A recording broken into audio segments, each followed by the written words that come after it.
These programs, mass surveillance, is not about public safety. It is not about terrorism. It is about power. It is about economic espionage, it is about diplomatic manipulation, and it is about social influence. It is about understanding the actions of everyone in the world as carefully as they can, no matter who they are, no matter how innocent their life. But we see how these same technologies are being applied to create what they call the social credit system.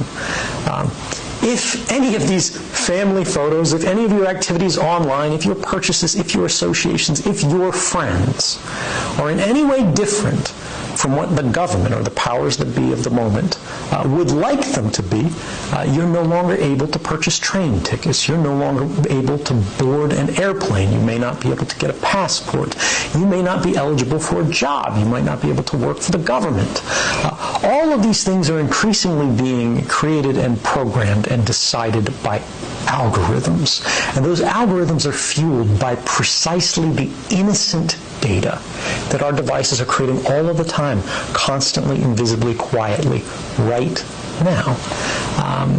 Our devices are casting all of these records that we do not see being created, that in aggregate seem very innocent. You were at Starbucks at this time. You went to the hospital afterwards. You spent a long time at the hospital.